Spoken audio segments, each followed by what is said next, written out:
This is Writing It, the podcast about academics and writing. I'm Rachel Gordon. Here we aim to make the process of writing and publishing a bit more transparent and a bit less overwhelming. Through conversations with editors and academics at all stages, from full professors to graduate students, independent scholars, and postdocs, we share stories, lessons, and helpful habits from our writing lives.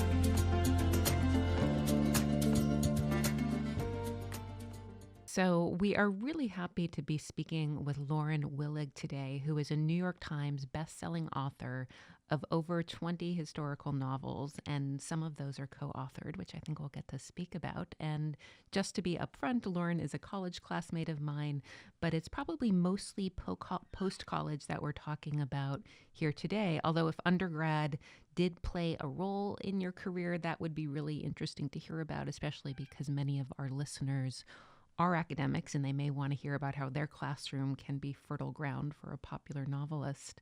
After majoring in Renaissance studies and political science at Yale, Lauren was a master's student in early modern European history at Harvard and then also graduated from Harvard Law School. While working for the New York law firm Cravath, Swaine and Moore, Lauren started writing her Pink Carnation series of books and then decided to focus full-time on novel writing. So, Lauren, I'm curious, when and how did you know you wanted to write historical fiction? This what isn't a genre that I think I even knew about as a kid. Oh, that's so funny. Well, when I was in first grade, someone made the mistake of giving me a copy of E.L. Konigsberg's A Proud Taste for Scarlet and Miniver, which for anyone who hasn't read it, it is historical fiction for children about Eleanor of Aquitaine. And the brilliant premise is that Eleanor and her best buddies are up on a cloud in heaven, recounting the story of her life as they wait to see if enough lawyers have finally made it into heaven to argue the case of Henry II. And I fell in love with this book. I fell in love with Eleanor. I wanted to be Eleanor. But if I couldn't be Eleanor, I wanted to at least write more about her. And so I immediately dashed off a sequel in crayon on stapled together construction paper. And that was it. I announced to my entire first grade class that I was going to be a writer when I grew up. And it was really, and although I cycled through different genres at my time at my all-girls school, it was always historical fiction I came back to. And I think there's also the additional factor of, we grew up in the 80s in the heyday of historical fiction. It was really a golden age for historical fiction. You'd walk into the Barnes and Noble on 86th Street, and there'd be what they call the dumps, those big cardboard racks, which would be crammed with mass market doorstop historical epics. And I would hoard my bus money, all the nickels and quarters, and I would go and buy myself these piles of, I put piles of change down on the counters and come away with MMK and Colleen McCullough and Judith Merkel Riley and read my way into other times and places. Wow. Okay. Yeah. And I should add, you grew up in New York City. So I don't know if, I mean, actually being closer to a center of publishing made writing in any way seem more realistic or possible to you. Possibly. I mean, I wrote my first book in fourth grade. It was a murder mystery called The Night the Clock Struck Death. And I sent it off to Simon and Schuster because the much older sister of one of my classmates worked there. And they sent it back. I was crushed, convinced my career was over at 9. And ironically, to this day, the only one of the big 5 publishing houses that has not published me is Simon and Schuster. Oh, wow. That But is. yes, I think it did make it feel closer because although my own family is entirely composed of lawyers, I peripherally knew people who had connections at publishing houses, like the older sister of that classmate of mine who did not buy that book. So you ended up doing a master's in history. Were you ever contemplating the PhD or being a professor?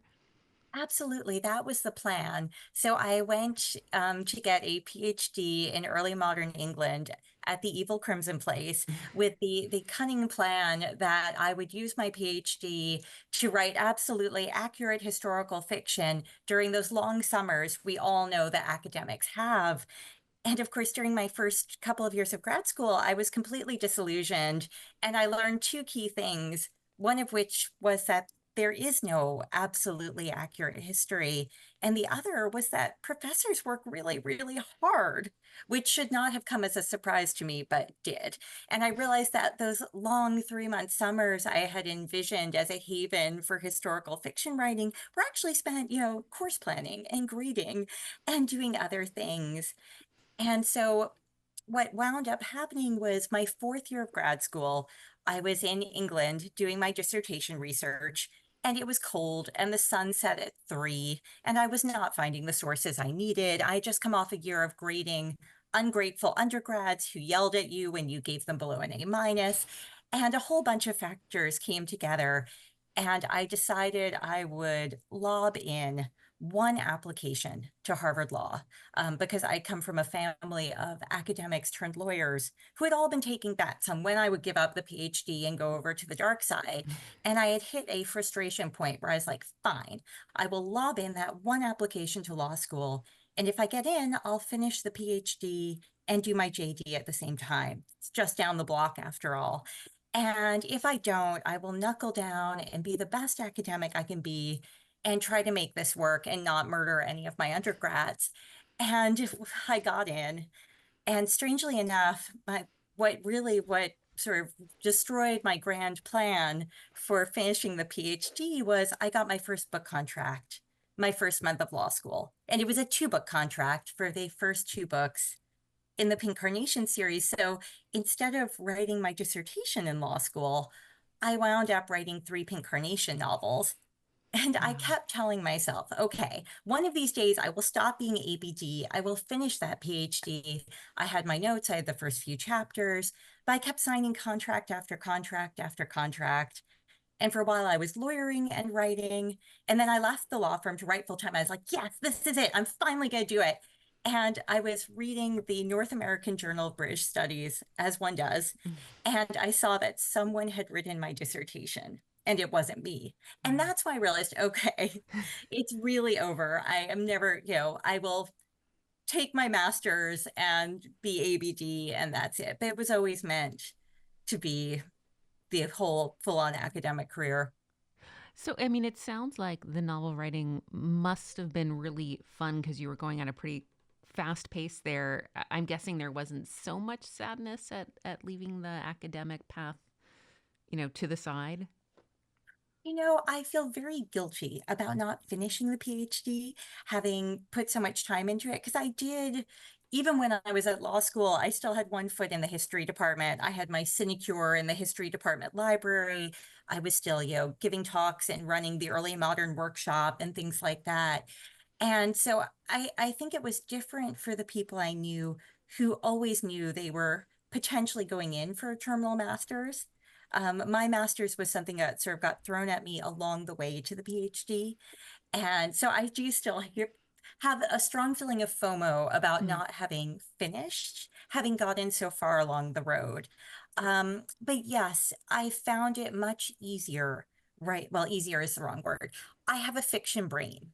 Hmm. I always found it very hard sticking to the facts instead of pursuing the what ifs. And so I think it's funny. I was talking to a friend who had wanted to be a novelist and who instead became a teacher. And I asked her if she ever missed the writing. And she said, well, no, when my husband at one point pointed out to me that I was a very unhappy writer and I'm a very happy teacher. And for me, it was the flip side. I was a very unhappy academic. I'm a very happy writer, Hmm. but I still regret Hmm. having left that door banging in the wind.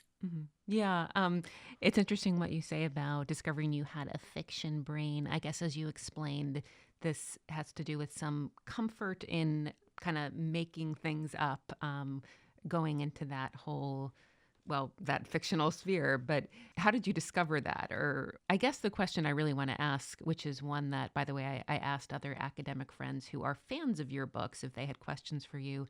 And one of them was, since you are trained historically, how do you know when to make things up in your story since so much is based on research?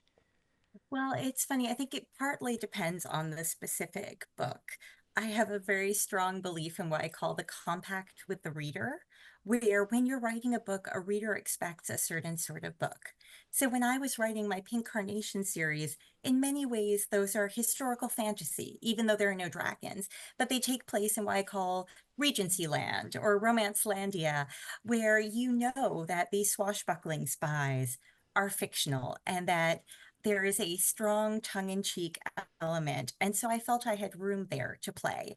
So, to take real historical events and play off them. So, for example, one of the books utilizes one of the lesser known madnesses of George III when he, in real life, very briefly went mad in 1804. But in my version, he goes mad because he's being drugged by French spies, and it's part of a massive French plot, which is, of course, thwarted by my flower named spies. And that's the sort of thing I could do in a pink book, but I couldn't do in one of my historical standalones where I take the history more seriously.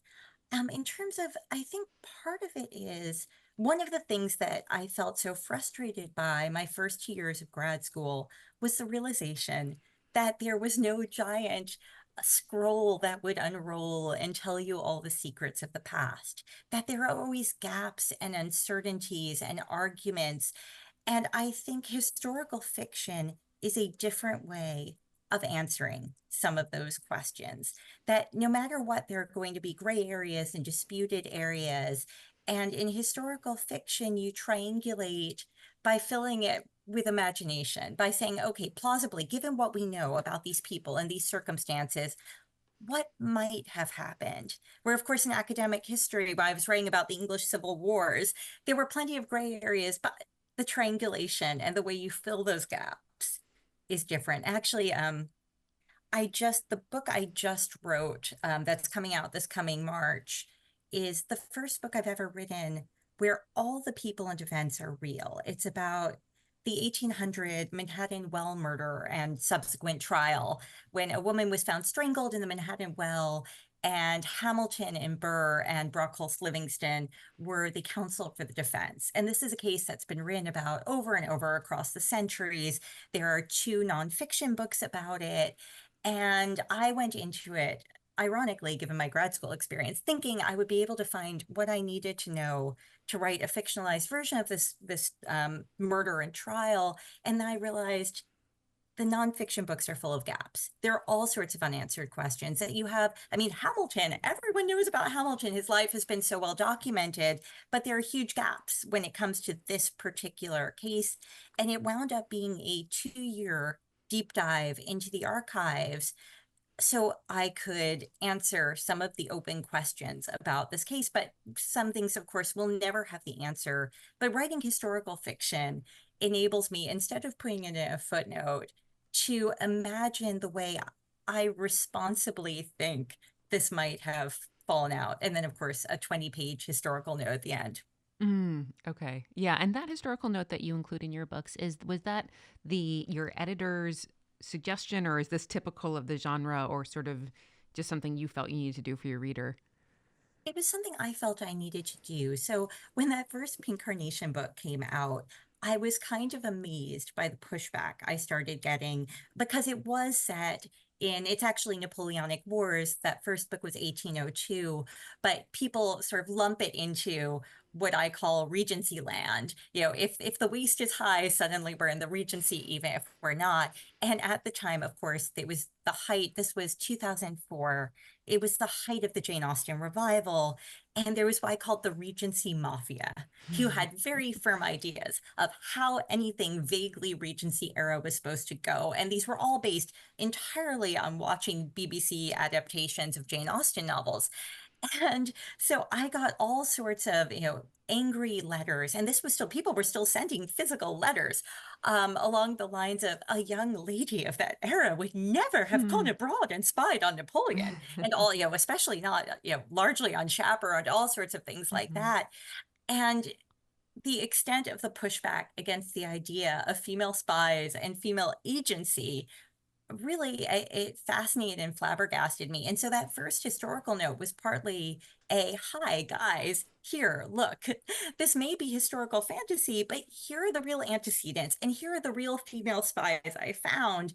Yes, mine are deliberately silly, but there were real women doing these things. And since then, I've always tried to incorporate, the things I changed, the things that are strange but true, and so on, so people have a sense of, where the material is coming from. In more recent years, you've written several of your books with co-authors. You actually have two co-authors, Beatrice Williams and Karen White, which seems to me so unusual for especially a group of three to write fiction together. How did you guys find each other, and how did you figure out that writing fiction together would actually work? Well, the classic story we like to tell is three authors walk into a bar, which is largely true. This was the heyday of the big writers' conferences, and we were all members of Romance Writers of America back before it imploded. And the story Beatrice and Karen, I thought we found each other by accident. The stories Beatrice and Karen tell is they were both fans of Pink Carnation and they were both stalking me. And so what I thought were accidental meetings were actually not entirely. But the three of us, but given the fact that they were Pink Carnation fans, clearly they were women of excellent taste and discretion. And the three of us became very good friends. And we were on this conference circuit together. And what happened was one night at an RWA conference back in, gosh, 2012, we were drinking at the bar, and I had just come back from a book tour. Beatrice had just come back from a book tour. Karen was inevitably on book tour. I mean, we were all at this point veterans with lots of books under our belt, and we were whining about how lonely book tour is and how much fun it was to be there drinking and griping about publishing together. And we were a few espresso martinis and a bottle of wine in, and one of us slurred, "Wow, if we were a book together, we could tour together and our publisher would pay our bar bill." And this seemed like the most brilliant idea ever. So we decided we were going to write a book set in Scotland and call it 50 Shades of Plaid, because that was the year 50 Shades of Grey came out. And we're like, yeah. And then we stumbled into Karen's teetotaling editor and announced our big idea. And she told us to go up to bed, drink some water, and sleep it off. But we didn't abandon the idea of writing together.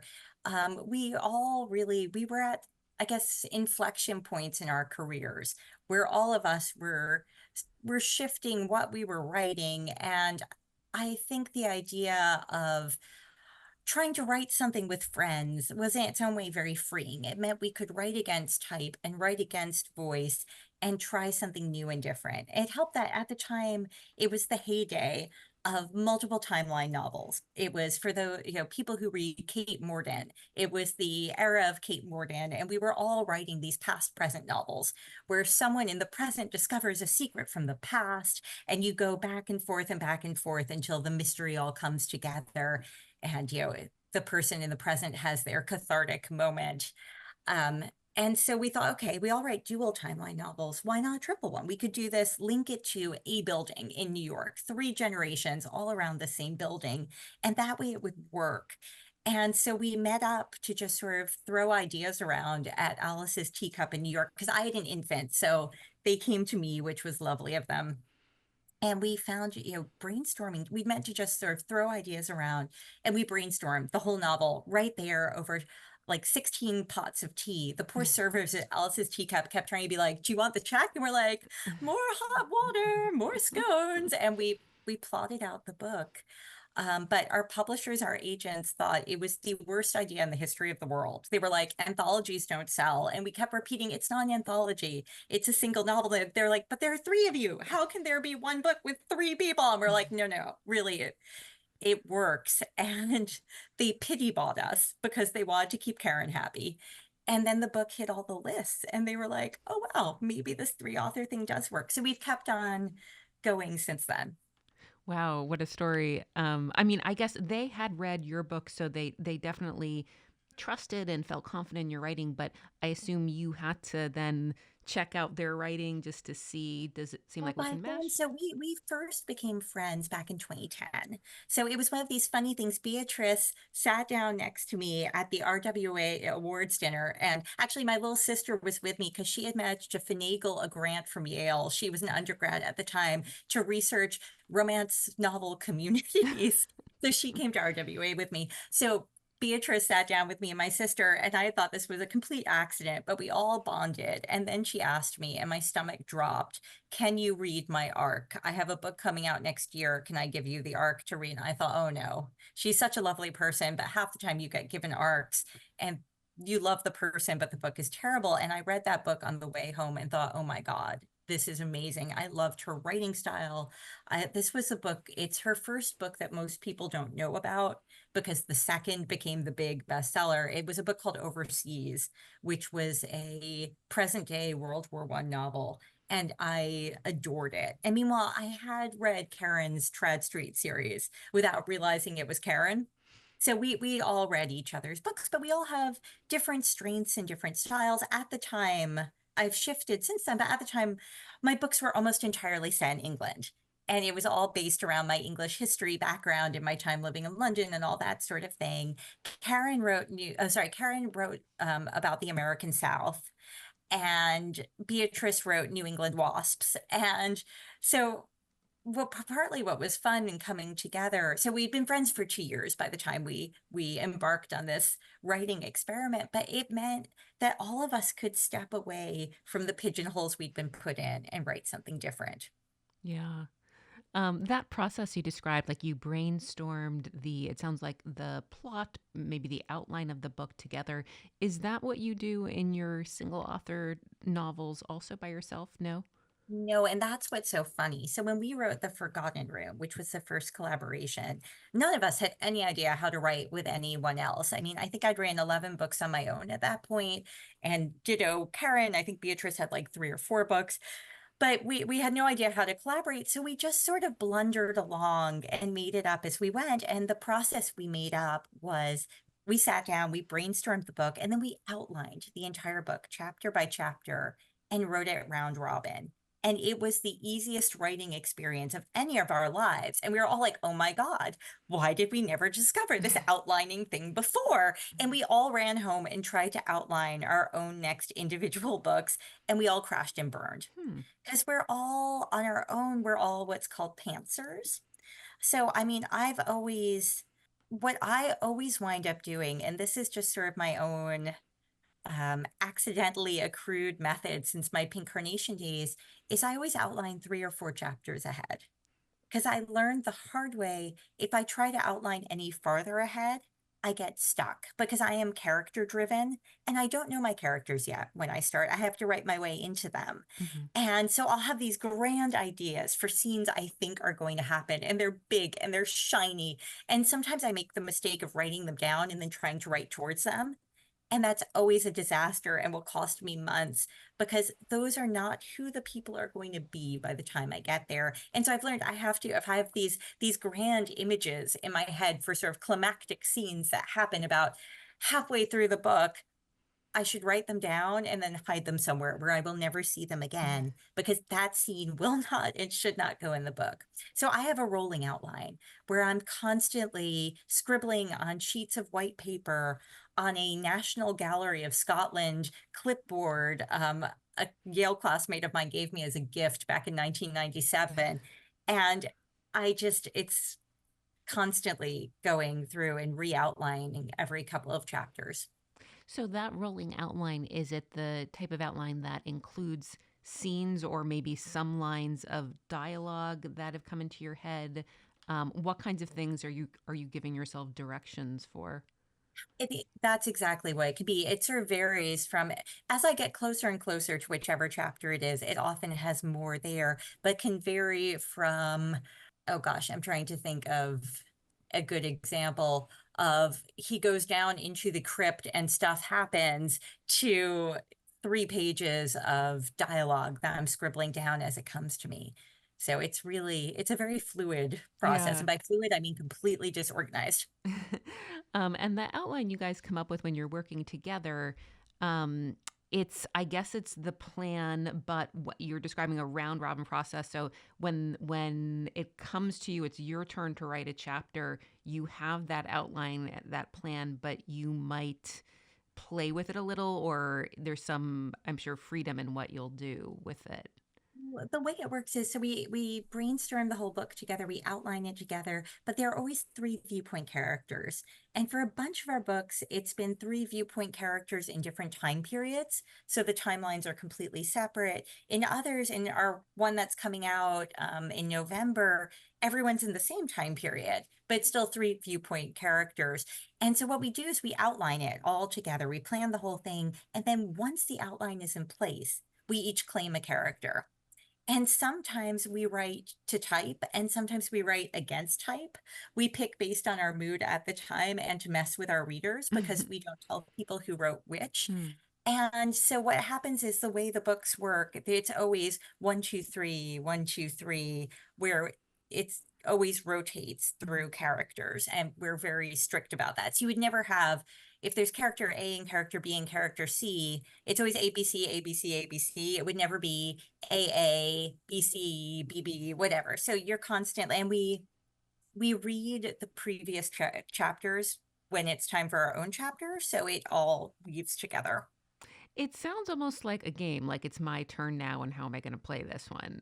We were a little inspired by there was a book I loved when I was in grad school called Sorcery and Cecilia by Patricia C. Reed and Caroline Stevemeyer, who are both fantasy authors who decided to play what they called the letter game, where they came up with two characters, Regency young ladies with magic, and who then wrote letters back and forth. And the book was an epistolary novel based on the letters they sent each other as their characters.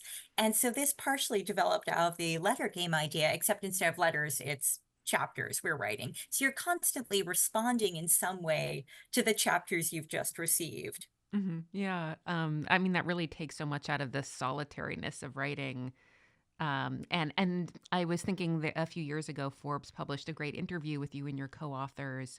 I was really struck by the friendship that came through. And, when I'm thinking of my other writer or novelist friends, many of them admit that writers are often kind of envious, or there's a lot of competition. It can be challenging, having other writer friends. But it made me wonder, how were you guys able to, cultivate and keep going this very friendly vibe? I guess the fact that you're working on something together, so it's not there, competition maybe isn't there in the same way. Well, we also, I mean, we all really respect and trust each other, but we were friends before we started writing together, and we've become even closer friends since.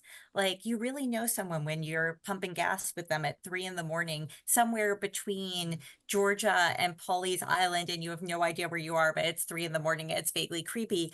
But so we actually, we have an ongoing text chain, which we joke will be published in a 20-volume, heavily redacted set after our deaths. So, I mean, I think part of it is our personal lives at this point are so closely entwined. We all know each other's kids. We're really close friends.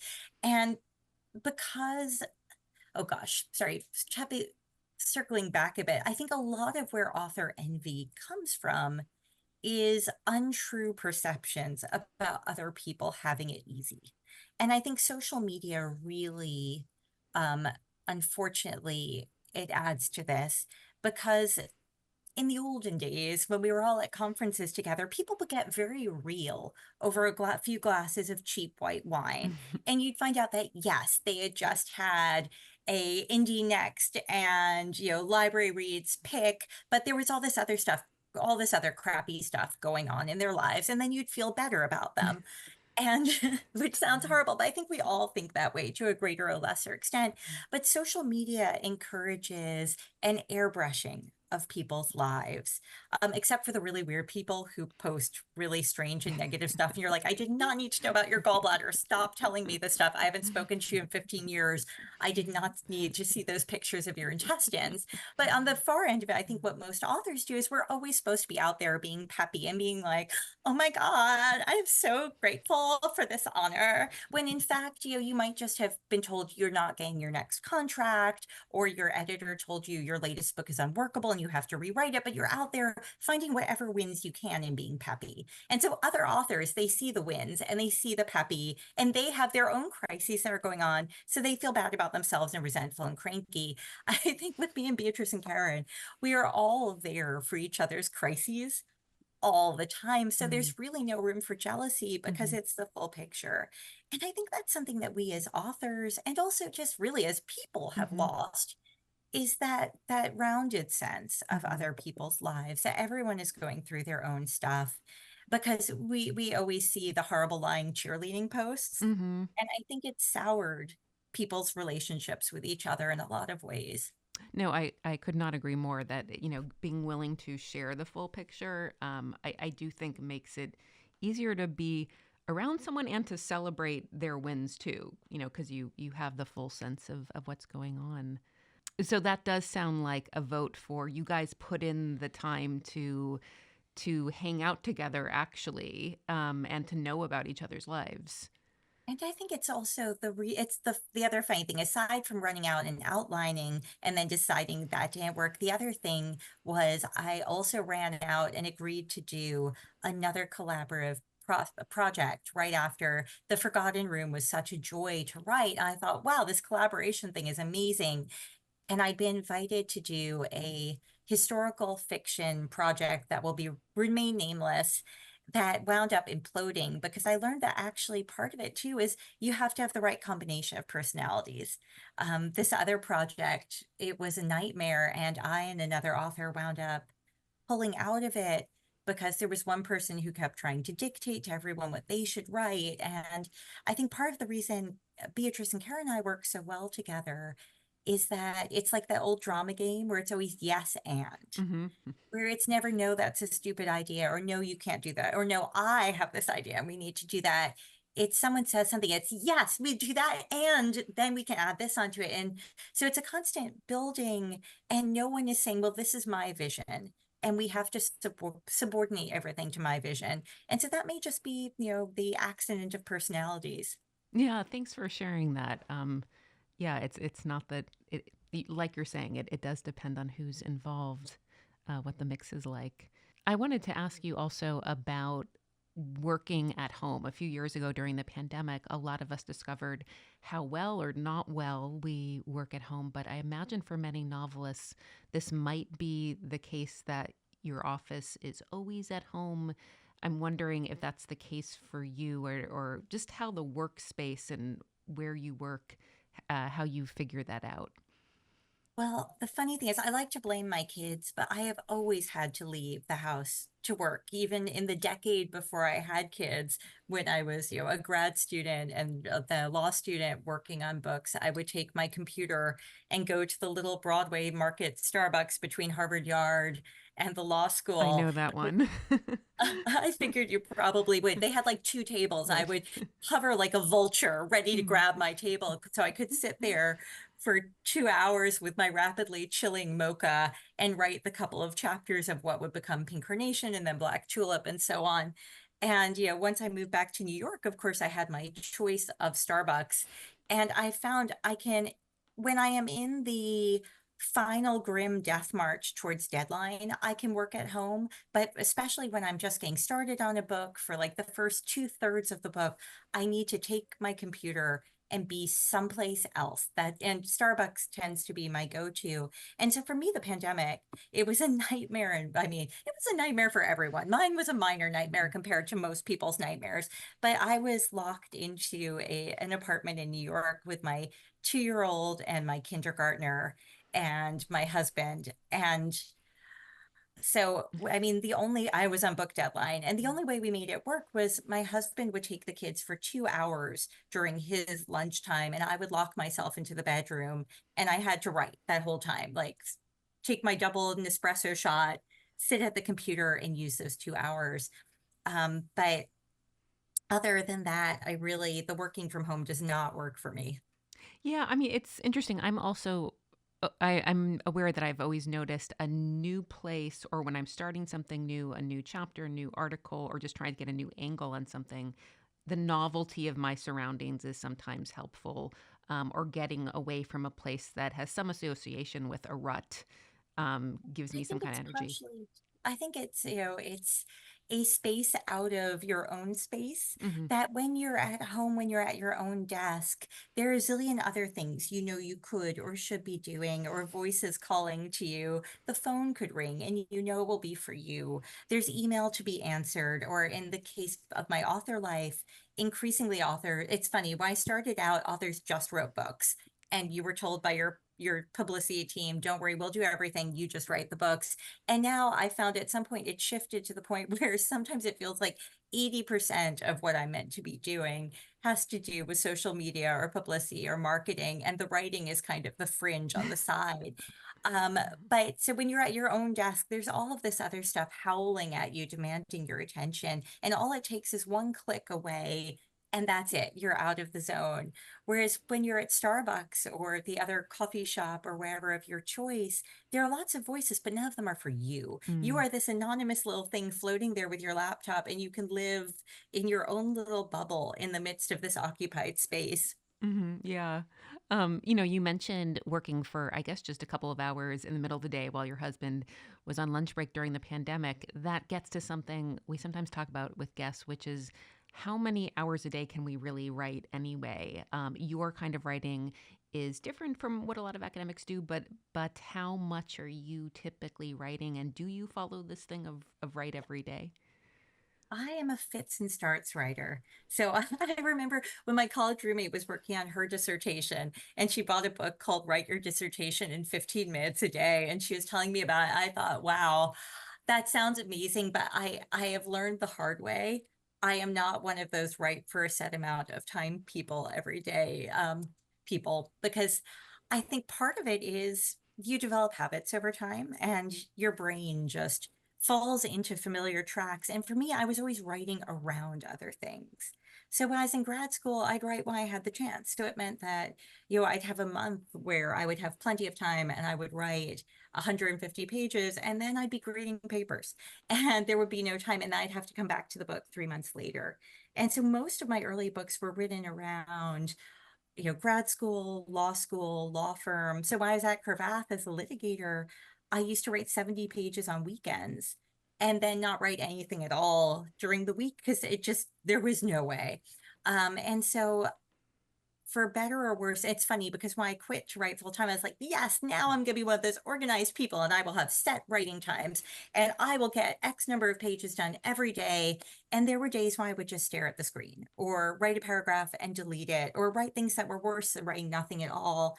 And then there are times when I'll write, 2 chapters in one go. I've learned that unfortunately, I wish it weren't that way, but I just have to go with it because somehow that's how I work. And I think for me, it's part of it is the whole character driven thing that when I'm writing my way into a book, I'm trying to figure out who my people are, what their voices are, and make sense of them. And so once I know them well, the end of the book tends to get written very quickly. And I'm like, wow, why can't I always write this fast? But the beginning, it takes me, oh gosh, 3 months to write the first 3 chapters. And are you someone who, because I'm actually working on a biography of a novelist now, and I'm noticing how in her date book she will mark 3 hours worked today. Are you motivated by sort of keeping a record of time or pages done? No, no, I'm just motivated by a breach of contract. So the goal is always not to fall into breach of contract Hmm. or not to push things so far back that I'll push the next book back. Because I had a crazy experience when I was pregnant with my daughter. I was worried about slacking. And so I decided the cure for slacking was to double my writing Hmm. schedule. So I wouldn't allow motherhood to let me slack off. And so at the time, I was still writing the Pink Carnation series. I was doing a book a year and I had also just sold a standalone. So I signed up to write 2 standalones, one a year. So I was writing a Pink book a year and a standalone a year. And that's when Beatrice and Kara and I also embarked on the first of our collaborations. And every book because I had this grand idea that I could write when the baby napped. So I turned in a book right before my daughter was born, and I had a Pink Carnation due technically when she was 3 months old. And I wound up, I still don't know how I did this, I turned in when she was 5 months old, but that book was 2 months late. So the book after that was 2 months late. And everything kept getting pushed a little bit farther back until I found myself with 6 weeks to write the last book in the Pink Carnation series. And I was told that was it. It was a hard deadline. If I did not get that book turned around from start to finish in 6 weeks, they were going to have to push off my pub date by a year. And what was really terrifying is that was right up for sale. I had not written a word. There was a cover, there was a blurb. It was on sale on Amazon and Barnes and Noble, and I had 6 weeks. Wow. And so I will say that for me, not how many pages I've written a day, not how many hours I've worked, the knowing I will not be in a situation where I have bumped my deadlines back. So I have 6 weeks to write a book. That's what keeps me working. Yeah, wow. So did you end up writing that book in 6 I weeks? did. I got it Wow. done in 2 days, under 6 weeks. Okay. And I remember I got of myself a celebratory Shake Shack burger when I sent the file in. And Mm, that was the best burger I have ever eaten mhm. because I could not believe I had pulled that off. It was, and I had a not quite 2 year old, actually less, more of like, I had a 1.5 year old at home, and it was just, oh, the whole thing was such a blur. And I went home and I wrote 2 short stories for anthologies I had unwisely agreed to write that were also due. After that, I would imagine you might have wanted to have some kind of break, but I can't really see a break on your timeline. It seems like you published a novel almost every year, sometimes more than one a year. Have you had any desire to take a break from it, or is that just not the way you feel about writing? Well, I do think a lot of it is smoke and mirrors. After that intense 2 book a year period where I really was turning out a lot, I've had a lot of gaps, but they're just very cleverly masked by the fact of the co-written books. Because the co-written books, when I have filled those gaps where I've had my own books pushed back. So often there have been 2 years or more between my own books, but you just can't tell from the publishing schedule. So Mhm. it's really sleight of hand.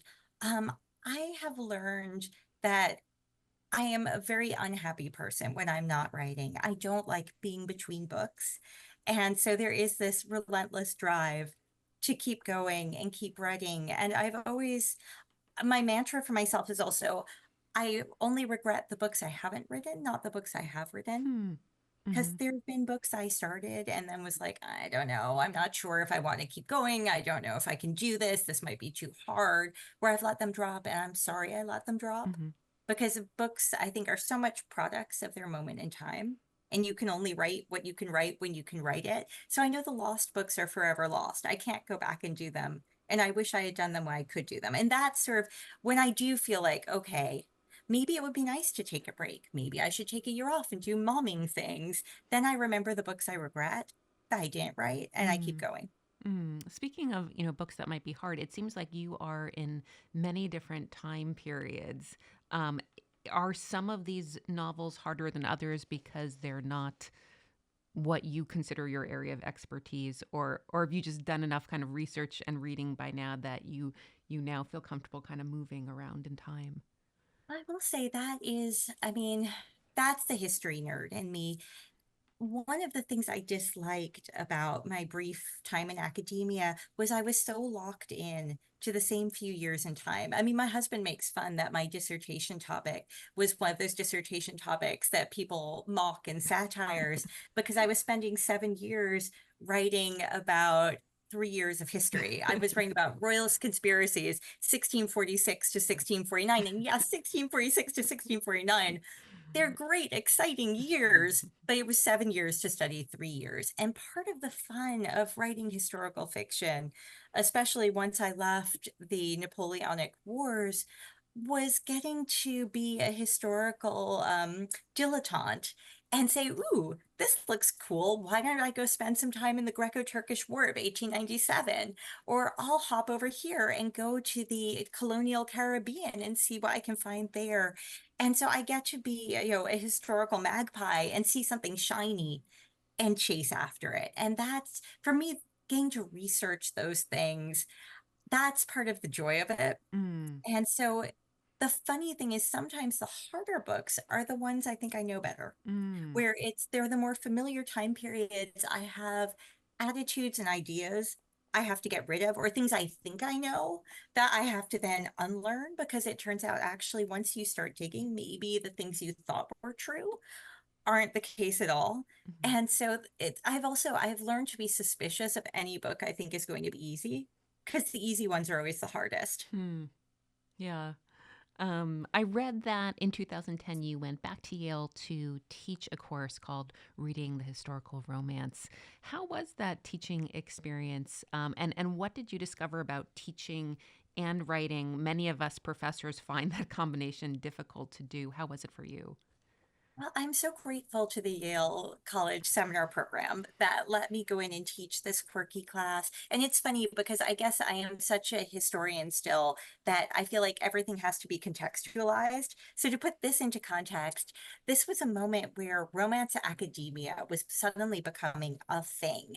And this was before I had kids and after I left the law firm. So, I had time to go. I was going to the Popular Culture Association conferences and listening to papers on things like the trajectory of heroines shooting heroes in the Regency romance from Georgette Heyer to Loretta Chase. And I was giving papers on the intersection of the practice of history and historical romance and stuff like that. And it was really fun and exciting watching these books that we had grown up hearing called bodice rippers, or as my sister and I affectionately called them, trashies, Hmm. short for trashy romance novels, being taken seriously and being, picked apart and mined for their, trends and themes and significance and so forth. And so I was really into this whole romance academia moment. And there was again, part of the same moment in time, a salon formed in New York called Lady Jane Salon that was supposed to be a reading series for romance novels because there were reading series for literary fiction and other sorts of fiction. So why not romance novels? Anyway, long story short, was at Lady Jane's, I met Andrea Deriff, who writes historical fiction and historical romance and historical mystery under a variety of pen names. Most recently, she's been writing historical mysteries as Andrea Penrose, but she was a member of the first class of women at Yale and just an all around amazing human being. And we were standing there at the back of Lady Jane's talking about romance academia and how we wished that something like this had been available for us when we were at Yale. And I think it was Andrea who turned to me and was like, then we should teach it. And so we put together a syllabus. And again, it's like the Beatrice and Karen collaboration. I was really lucky to have Andrea. I don't think I could have done this without Andrea because we fill each other's gaps. Because I'm the historian. Her background is in visual arts. And so she's very into the cultural history side of things. I was a political historian. And so together, and we were both dabbling. My sister, who was an English major, likes to point out to me that I have only the most nodding acquaintance with literary criticism. Because although I taught Hist and Lit at Harvard, I was always on the Hist side, not the Hmm. Lit side. And so my sister likes to sneer at the Lit crit end of our Hmm. class, which she took, by the way. I did not grade her. Andrea graded her. Um, but anyway, but so we sort of pooled our skills to put this together, and it was a weird hybrid of a class because we wanted to take very narrowly the Regency romance novel and look at the way it talked about both the time it was attempting to portray and the times in which it was written. How very much the early Regency romances were a product first of the 1930s when Heyer invented them, and then later on, how they reflect the 70s, the 80s, the 90s, and the various moments in which they were being written and the ways in which they evolved over time. Sorry, this is a very long answer, but I think we've talked over the years about reprising the class because this was very much a trial and error experience. Our students were amazing. One of them went on to found a romance bookshop, The Ripped Bodice, that now has two locations, and another became a romance writer. So we're Hmm. we're incredibly proud of Yeah. them. Um, it was very much that class was definitely part of its moment in time. And I think if we were to do it again, we would refine it and do it differently because it was such a hybrid of different things that we had no idea what we were doing. Hmm. Hmm. But we were lucky that we had students who were willing to go along for the journey with us. Yeah. And in terms of, I don't know if you remember, were you also getting your own writing done at that time? Oh yeah. So I sandwiched this class in, I mean, it was only a semester. Okay. So in between, oh gosh, my sixth Pink Carnation book had just come out and I was invariably under contract for others. But I think that's part of being a fits and starts writer is I've always leaned on what I call my rule of productive procrastination because I know there are times when I'm not going to be writing. It's just not how my brain works. And so I'm better off if I have other things to procrastinate with when I'm not writing, Mm. or I'll make trouble for myself in other ways. Right. Okay. And for me, the way that works is there's always something I'd rather not do. So if I have a to-do list that includes many things that needs to get done, like one of them's going to seem more attractive, so something gets crossed off because, it's That's better. exactly Yeah. it. I know I always get people asking me how I could write 3 books in law school. It was exactly that. It was always because there was something I needed to avoid. hmm So sometimes I would need to avoid working on the book and then I would go study. And then other times I would really need to avoid law school. And so I'd write the book. And it always worked perfectly because there was always something to be avoidant Right. with. Right.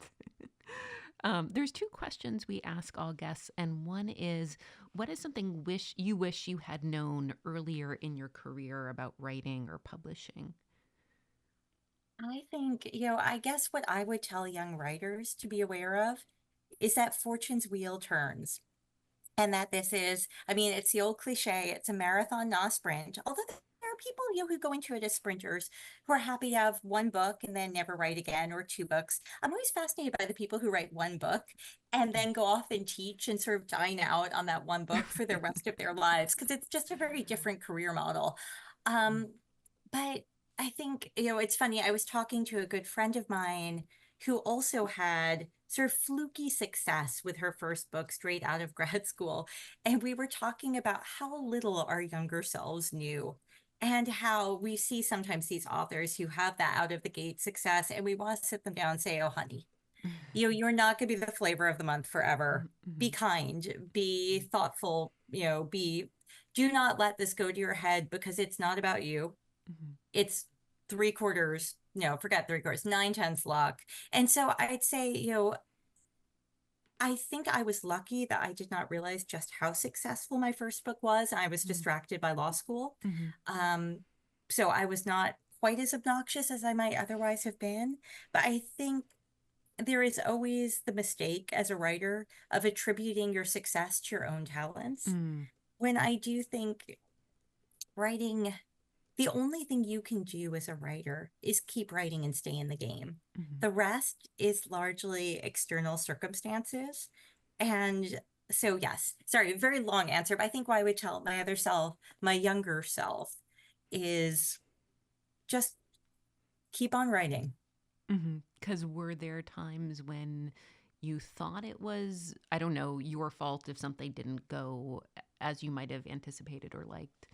Oh, all the time. And it's true. I mean, I do think if you talk to any long-term writer, you will hear the stories about the opportunities lost or the things that got away or the right book at the wrong time or the wrong book at the right time.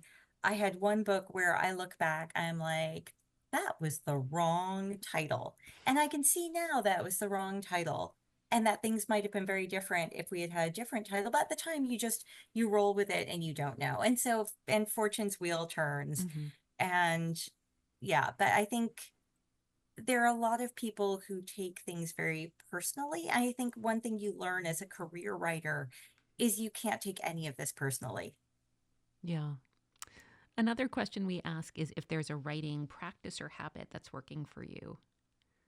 Well, for me, it really is fleeing my desk and going to some place that will purvey me caffeine Mm, and sort of give me a space outside of my own orbit for a while. mm. So that's the thing that works for me best. Great. Well, thank you so much, Lauren. This was really a lot of fun. Yep, thank you so much. It was so much fun for me too. Thank you for letting me ramble on at you.